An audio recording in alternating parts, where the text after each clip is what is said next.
कि हम आप लोगों को इससे प्रीवियस वीडियो में कैपेसिटर का बहुत सारा कंसेप्ट बताया था जो स्पेसिफिकली बेटर है, इम्पोर्टेंट है न्यूमेरिकल के लिए। उसमें कुछ कंसेप्ट बच गया था, मैं उसी कंसेप्ट पर चर्चा करूंगा और उसके बाद उस बेसिस पर जो न्यूमेरिकल होगा उन सब न्यूमेरिकलों की भी चर्चा करूंगा। और इससे जुड़ा हुआ जो भी न्यूमेरिकल है मैंने उसका पीडीएफ एक साइंस क्लासेस करके ग्रुप चलता है एफबी पर, मैंने उसमें भी सेंड कर दिया है। अगर आप लेना चाहें तो आप वहां से भी ले सकते हैं। चलिए, मेरा जो अगला नोट्स है एंड कंसेप्ट है, मैं कंसेप्ट करके ही हेडिंग देता हूं। वो है यहाँ पे, उस दिन मैंने बताया था कैपेसिटर के लिए और मैंने बताया था पोटेंशियल के लिए। आज हम चलेंगे एनर्जी के लिए और चौथा चलेंगे हम सरफेस डेंसिटी ऑफ चार्ज के लिए फॉर एनर्जी। यानी कि इसमें क्वेश्चन कैसा आएगा, कहा जाएगा कि 27 आइडेंटिकल ड्रॉप्स हैं या 64 मिनिमोल ऐसे करके दिया रहेगा। इस प्रत्येक ड्रॉप का अपना एनर्जी इतना है, यानी स्फेरिकल ड्रॉप है। यदि इन सभी ड्रॉप को मिला करके एक सिंगल ड्रॉप बनाया गया तो इस सिंगल ड्रॉप का एनर्जी कितना होगा, इस तरह का। यानी कि फॉर एनर्जी के लिए लिखेंगे energy of big drop is equal to, जो होगा वो बोलेंगे n to the power 5/3 into e।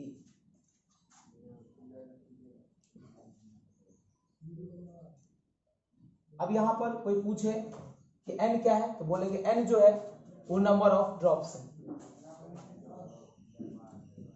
n बराबर number of drops and E is equal to जो है वो है energy of each drop.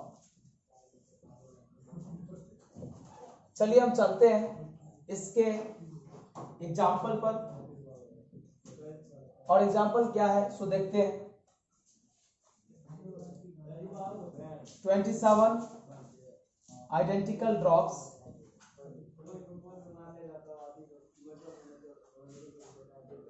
each of energy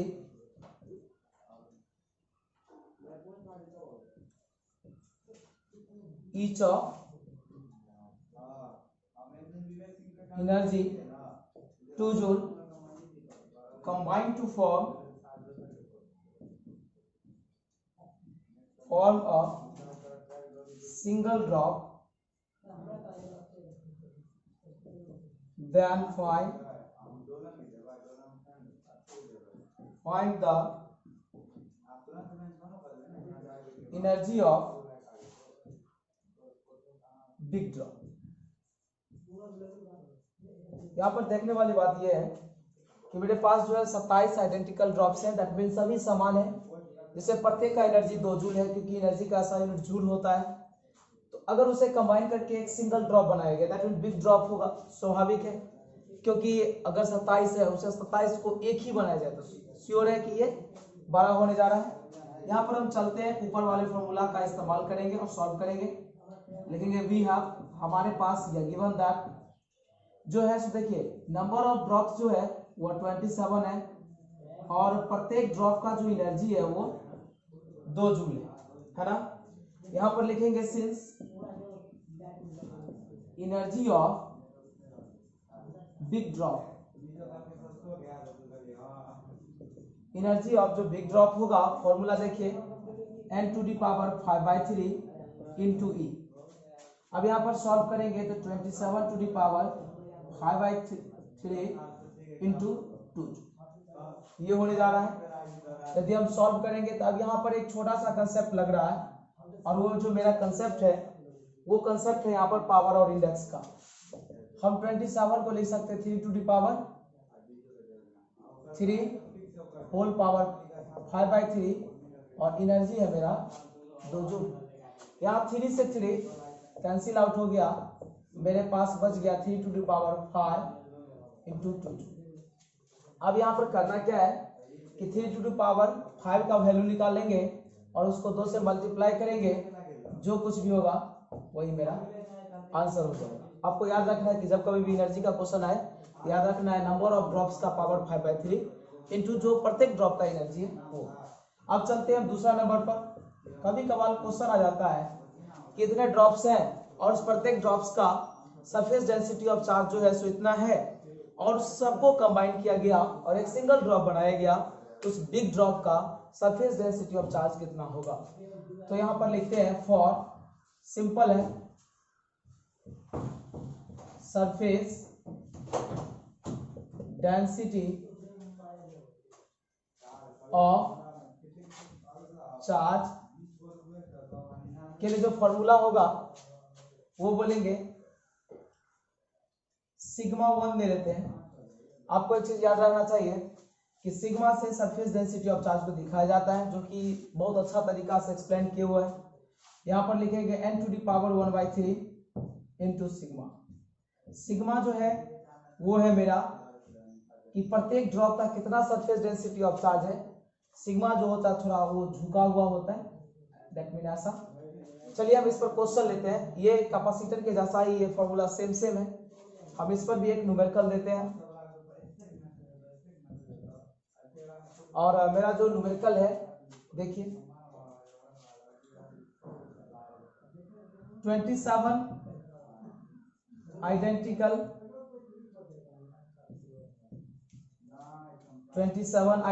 drops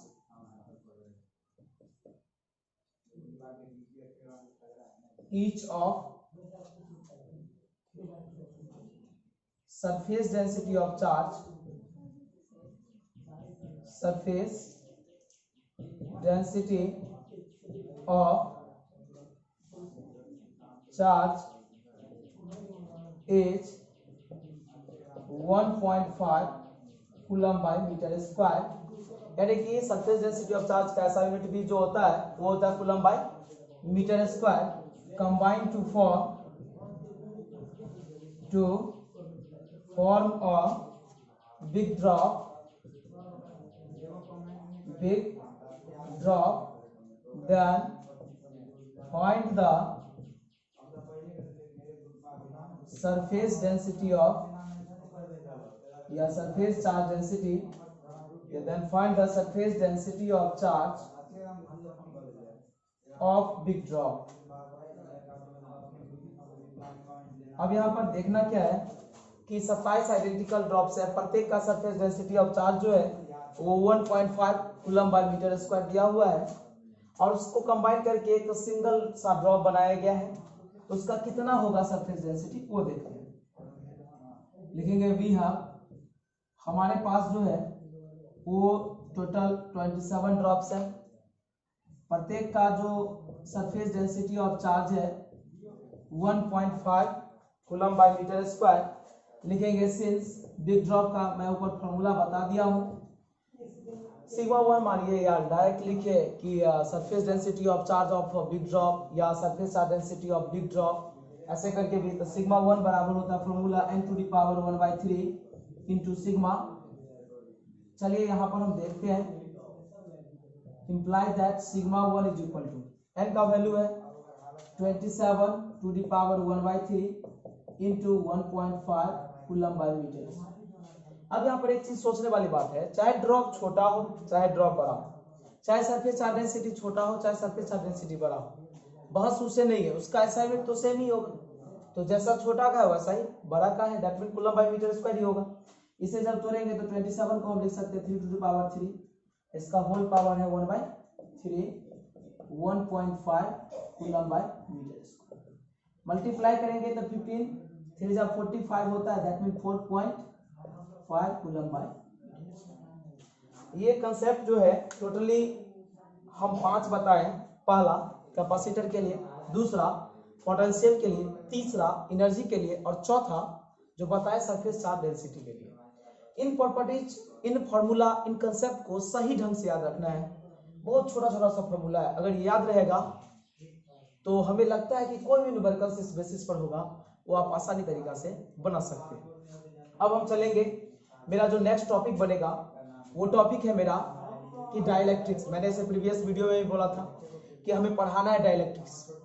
अब यहाँ पर डाइलेक्ट्रिक्स के बारे में कुछ सुन लेते हैं और उसके बाद जो है सो हम उसके बारे में लिखेंगे। डाइलेक्ट्रिक्स दैट मीन होता है इंसुलेटर। बोलेंगे वैसा सबस्टांस जिस सबस्टांस के पास मोबाइल चार्ज नहीं हो। आप कहेगा मोबाइल चार्ज क्या हो? मोबाइल चार्ज का मतलब जिसके पास फ्री चार्ज नहीं हो।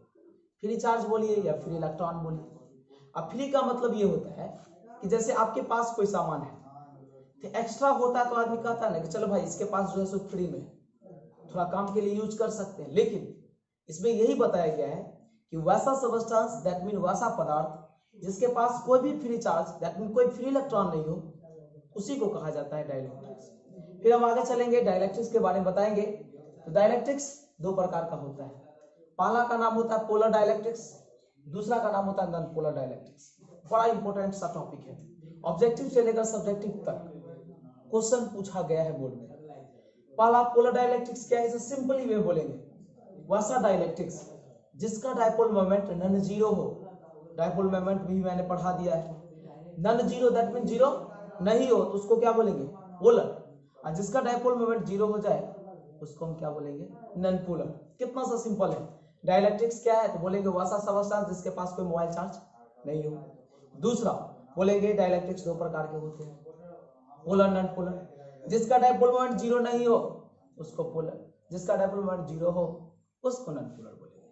भारी तो नहीं है। चलिए इन सब बातों को हम यहाँ पर लिखते हैं। मेरा बात बनेगा, एक नया सा टॉपिक बनेगा।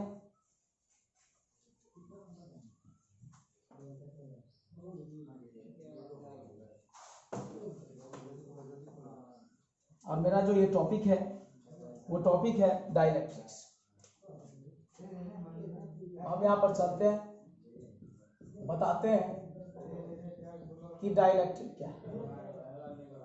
बोलेंगे the substance which has no mobile charge that mean no free charge is called dielectric। बोलेंगे the substance which has no free charge or no mobile charge is called dielectric. बोलेंगे वैसी पदार्थ या वैसा पदार्थ जिसके पास mobile charge that mean free charge नहीं हो तो उसको ही डाइलेक्ट्रिक कहा जाता है। अब हम आगे चलते हैं डाइलेक्ट्रिक्स के टाइप्स पर। टाइप्स ऑफ डाइलेक्ट्रिक यानी कि दैट मीन डाइलेक्ट्रिक के प्रकार। डाइलेक्ट्रिक अभी जस्ट मैंने बताया है कि डाइलेक्ट्रिक दो प्रकार के होते हैं। पहला का नाम होता है पोलर डाइलेक्ट्रिक और दूसरा का नाम होता है नॉन पोलर डाइलेक्ट्रिक। पहला का नाम होता है पोलर डाइलेक्ट्रिक, दूसरा का नाम होता है नॉन पोलर डाइलेक्ट्रिक्स। ये टॉपिक्स बता दिए कि बहुत भी है, बहुत इंपॉर्टेंट है। वैसे तो हर टॉपिक इंपॉर्टेंट ही होता है। पहला नंबर हेडिंग देते हैं हम कि पोलर डाइलेक्ट्रिक क्या है। बोलेंगे वैसा डाइलेक्ट्रिक जिसके पास डाइपोल मोमेंट नॉन जीरो हो, दैट मीन जीरो हो ही नहीं। बोलेंगे द डाइलेक्ट्रिक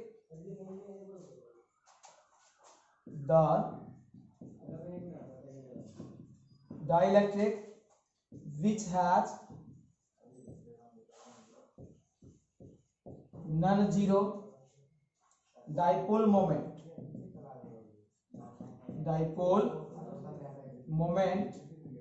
कॉल कहलाता है, क्या कहलाएगा? Polar dielectric.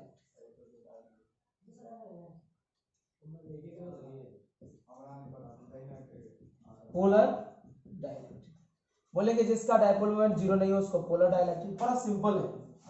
इसका एग्जांपल कितनी बार बोर्ड में आ चुका है, पूछता है। जैसे वेरी बोर्ड एग्जांपल्स है, बोलेंगे HCl hydrogen chloride, H2O water and etcetera.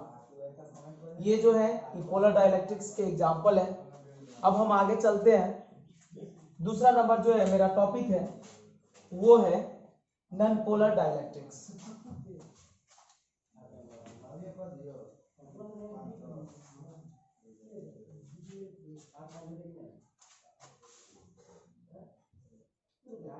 दूसरा नंबर है non polar dielectric. Non polar dielectric क्या है उसके बारे में चलते हैं। वैसा डाइलेक्ट्रिक जिसका डाइपोल मोमेंट 0 श्योर है। द डाइलेक्ट्रिक, ऐसा भी लिख सकते हैं the dielectric whose dipole moment is equal to 0 या which has 0 dipole moment. Whose ही लगा दीजिए और बेटर हो जाएगा। Whose dipole moment, whose dipole moment is equal to 0